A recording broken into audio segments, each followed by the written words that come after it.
Selamat оқушылар. Сабағымызды бастау үшін бірінші топқа бөлініп алайық. Топқа бөліну үшін тақтадағы түстерді таңдап, өзіңіздің топтарыңызға келіп отырған ойыңызға.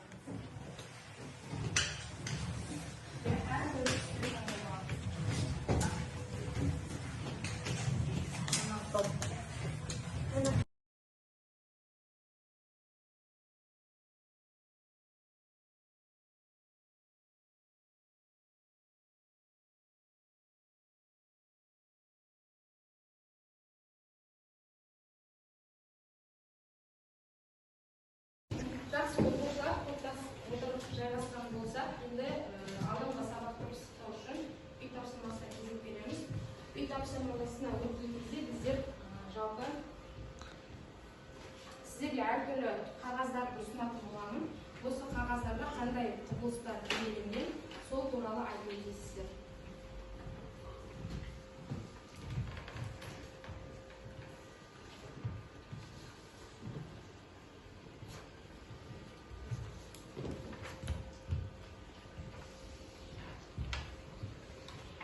Топтасып ақылдасамыз.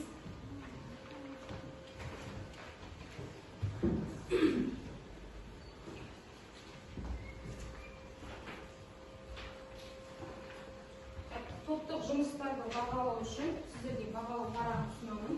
Bir топтан bir оқушы, тобыңыздағы барлық оқушыларды бағалап отырасыздар. Үй тапсырмасында, басқа да тапсырмаларда қасымыздағы сыныптастарымыздың қандай баға алғандығын белгілеп отырамыз. Жақсы, қай топтаймыз?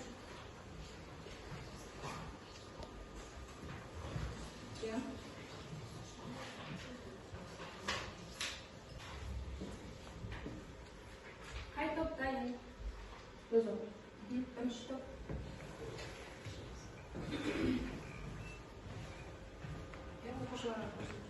Сізге берілген ол біздер тақталардың үйкелі қозғалуы. Консервативті шекара жаңадан жер түзбейді. Сонымен қатар ол жоғалып та кетпейді.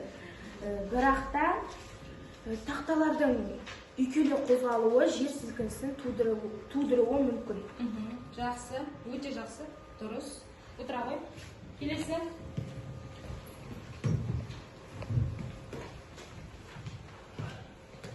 Оқушыларға көрсетеміз. Ол мектептен және материктің соқтығысуының кезінде болатын жағдай.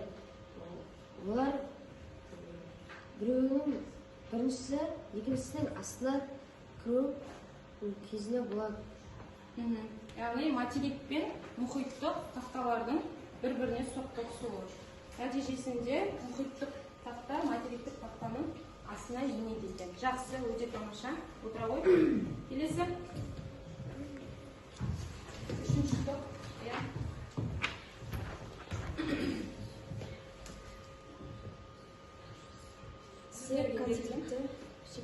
Консервативті шекара деп аталады, Олар су астынан байқалады. Тақталар бір-бірінен ажыратылғанда жер беті жер астынан ыстық магмалар пайда болады. Уақыт өте келе магмалар суынып, жер бетінде жаңа жыныстар пайда болады. Жақсы, өте тамаша. Келесі, екінші топ. Келеміз.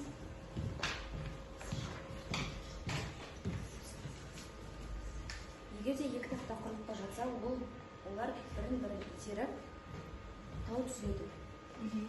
Яғни құрлықтық тақталардың бір-бірімен соқтығысуы, бір-бірін итеру нәтижесінде олар түзеді екен. Жақсы, өте жақсы. Топ басшылары топтарымызды бағалап отырамыз. Бағалау парағына ол бізде үй тапсырмасы болады. Жақсы, оқушылар. Барлығымыз тақтаға назар аударайықшы. Тақтада қандай бейнелер көрсетілген? Шаңырақтаудың аққулауы және де жер сілкінісі. Тағы да жалпы апаттар туралы берілген екен. Енді суретке қарай отырып біздер бүгінгі тақырыбымыз қандай болады болот деп ойлойсуздар? Табиғат апаттары туралы дұрыс жазасыздар.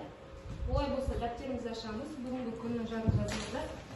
Параграф 14 индустриялық катаклизм.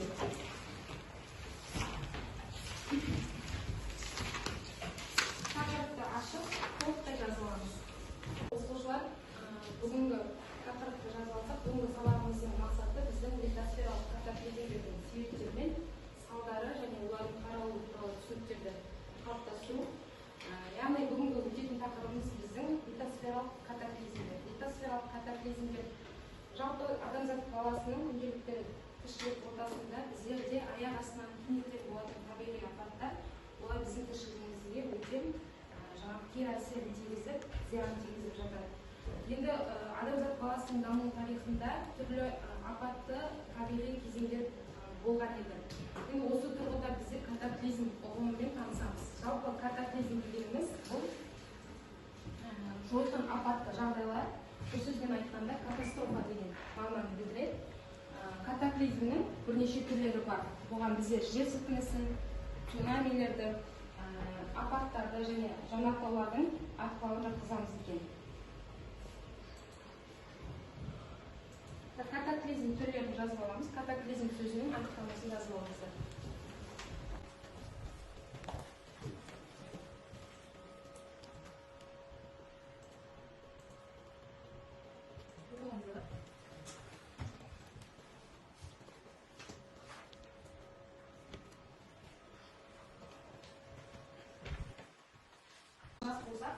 Назарымызды тақап аударамыз. Бүгінгі тақырыбымыз бойынша бейнероликті қойып қараңыздар.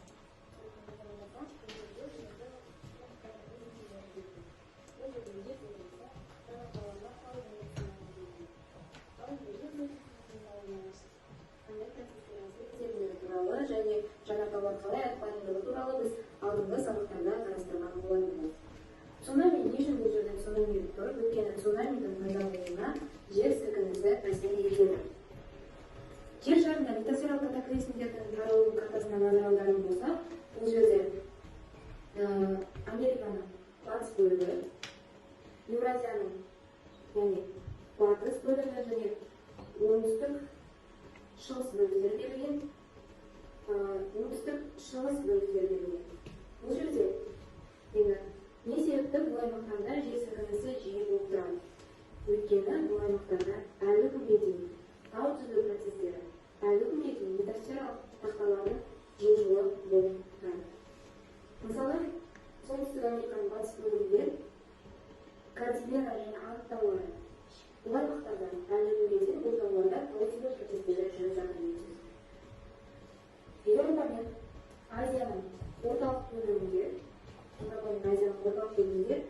бұл жерлерде Альпі Гималай геосинклинальды белгі немесе жерорта теңіздік Орта Азиялық сейсмикалық кезеңі өтеді.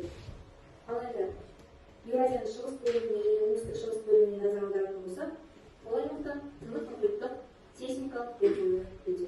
Ол жерде жер сілкінісінің салдары, цунамилер көп болады және жанартаулар жиі атқылап тұрады. Жақсы оқушылар, олай болса топтасып бірінші тапсырмамызды орындаймыз. Бірінші бізде топтық жұмыс. Нейрон тақтасы арқылы топтық жұмыстарды орындау. Алдымыздағы тұрған құрылғылар арқылы нейрон тақтасына кіріңіздер, мен сіздерге фреймдер беретін боламын.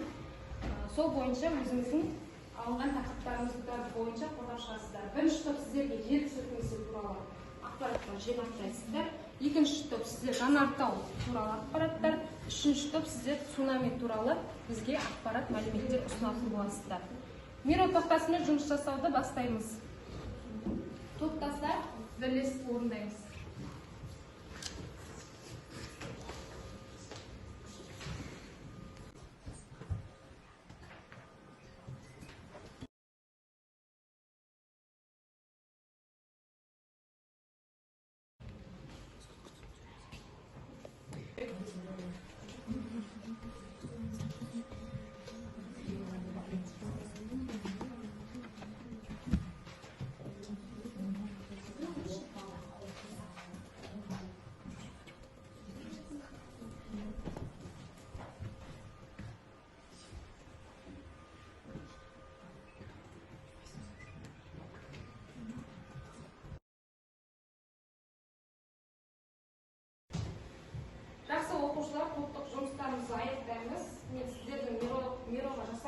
сұрақтарыңызды қойып тұрмын.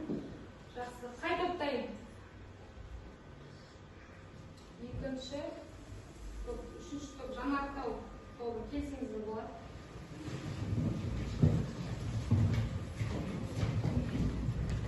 Жанартау тобының жасаған жұмыстарын қараңыздар.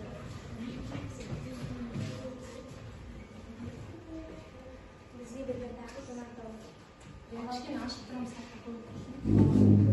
Жанартау бір жылғы 3-4 рет аталады. Жалпы Жанартаулар табиғаттағы жағдаяты бойынша үш түрге бөлінеді. Әрекет етуші, сөнген және де ұйқыға кеткен. Әрекет етуші жанартаулар ұдайы атқылап жатады. Мысалға, қазіргі кезде ондай жанартаулардың Камчаткада 800 түрі бар. Ал сөнген жанартауларға олардың атқылауы туралы ешбір мәліметі жоқ жанартаулар жатады. Олар кенеттен де атқылап қалуы мүмкін. Ал ұйқыға кеткен жанартауларға көптеген мыңжылдыққа ұйқыға кеткен жанартаулар жатады. Жанартау төбесінде шұңқырға ұқсас кратердің не ойысы бар? Көбінесе конус немесе күмбез тәрізді болып келетін геологиялық тізім. Жанартау жолына 506 рет, ол 506 километр куб материалы шығады. Оның 80% су жанартауы, 20% құрғақ табиғат. Құрылықтағы жанартауларға тиесілі болып келеді екен. Жақсы, үшінші топтың жасаған жұмысын келесі қай топта? Екінші топ келесі. Бізге берген тақырып цунами. Жалпы толқынның таралу жылдамдығы 400-800 км/сағат. Мысалы, адамзат тарихындағы цунамимен байланысты ең ірі апат бұл 2005 жылы оңтүстік шығыс Азияда болған. Цунами мұхит түбіндегі жер сілкінісінен пайда болатын Толқындар, сұрпалы толқын пайда болады. Биіктік ашық мұхиттан 1 метрден аспайды және құрықтар шығанақтардан 50 метрге дейін барады. Үлкен теңіз суының кенеттен жылжуын қамтитын кез келген құбылыс цунами тудыруы мүмкін. Бұл теңіз кеңістігінде белгілі бір көлемде су эквивалентті суды ағынсыз жібергенде пайда болады. Өрілген су басқа су молекулаларын итеріп қозғалады және осылайша кейін күш пайда болады. Мұхит бетінде толқын немесе толқын пайда болады. жақсы, екінші топқа.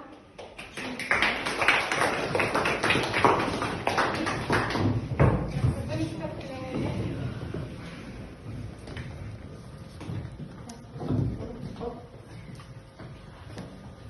Бізге берген тақырып жер сілкінісі. Саған олай кішкене мәлімет айтамыз.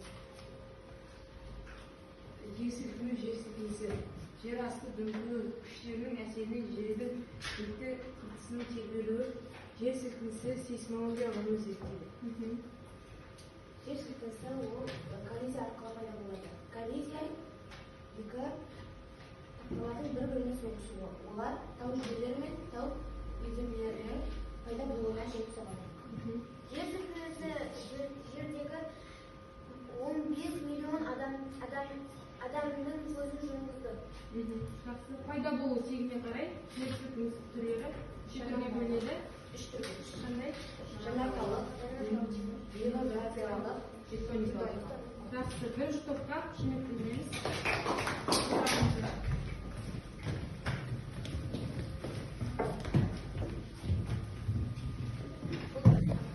жақсы оқушылар, бүгінгі сабағымызды қорытындылау мақсатында жеке жұмыс, яғни тест тапсырмасын орындаймыз.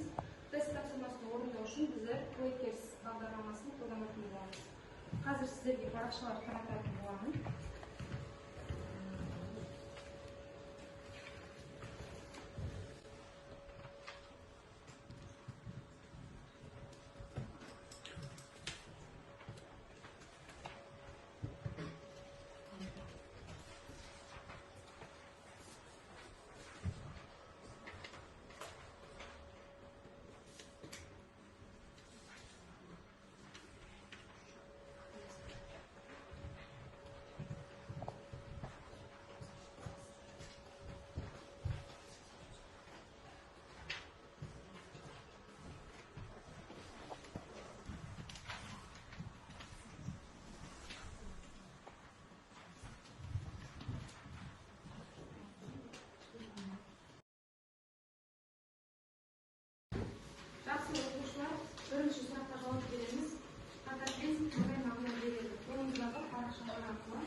Келесі сұрақ. Сейсмология нені зерттейді? Сейсмология ғылымы нені зерттейді?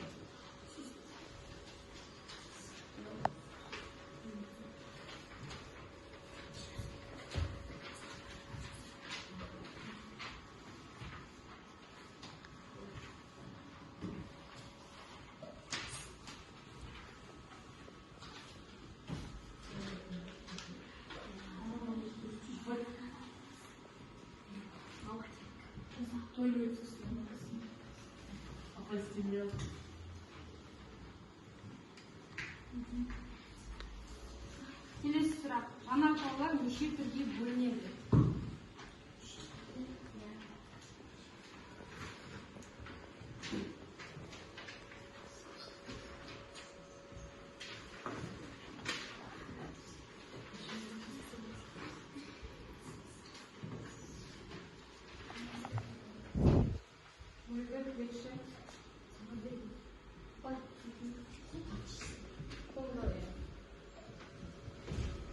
Соңғы сұрағымыз, мұхит түбіндегі жер сілкінуден пайда болатын сұрапыл толқын қалай аталады?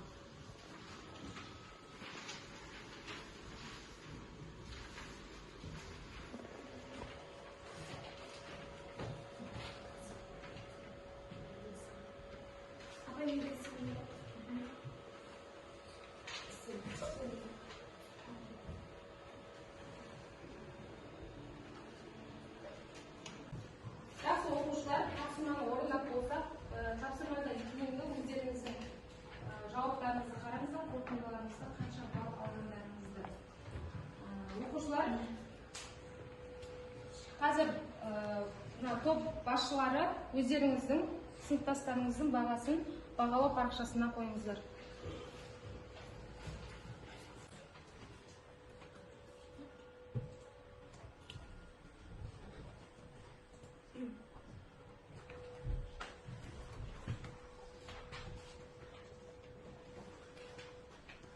Енді біздер тері байланыс жасайық, бұл тапсырмалар бойынша. Бізде бірінші тапсырма катаклизм қандай мағына береді дедік. Бұл қандай мағынаны беретін еді? Ғаламдық апат деген мағынаны білдіретін еді.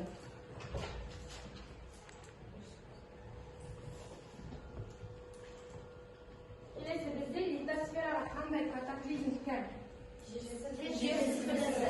Көпшілік бөлігіміз астында да жазылып тұр, қанша бала дұрыс жауап берген.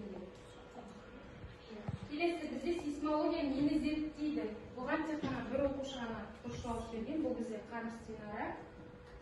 Бұл сейсмология ғылымы бізде жер сілкінісін зерттейтін ғылым екен. Бізде үшінші сұрақ, жанартаулар неше түрге бөлінеді? Яғни үш түрге: ұйқыға кеткен, сөнген және сөнбеген жанартаулар болып бөлінеді екен. Келесі соңғы сұрақ бізде мұхит түбіндегі жер сілкінуден пайда болатын сұрапыл толқын қалай аталады? Цунами деп аталады екен. Жақсы, бүгінгі оқушылар, бүгінгі сабағымызды аяқтай келе сіздермен кері байланыс жасаймыз. Ол үшін бүгінгі сабақтан қандай әсер алдыңыздар? Өздеріңіздің байланыстарыңызды стикер арқылы көрсетеміз.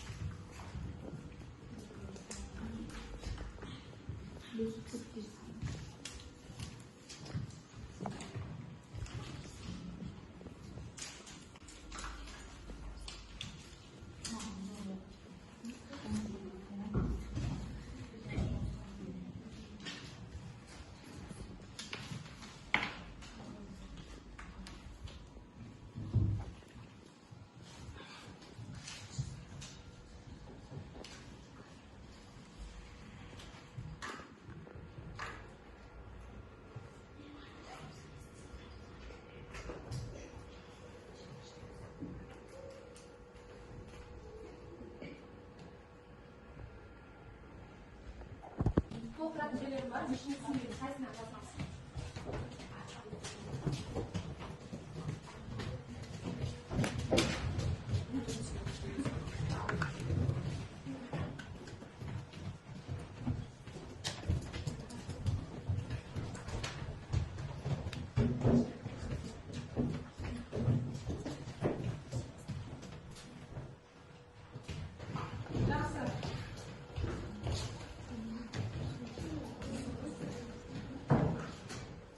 Оқушылар, рахмет, келіп байланыстарыңыз үшін. Енді бүгінгі тақырыпты қордай келе, біздер бүгін қандай тақырыптармен таныстық?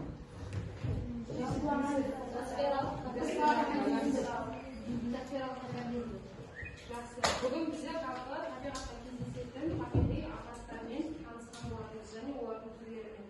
Сіздерге үй тапсырмасы ыстық гейзерлер мен бұлақтар туралы мәліметтер жинақтау. Үй тапсырмасын жазып аламыз. Тақырыпты мазмұндау. Сау болыңыздар.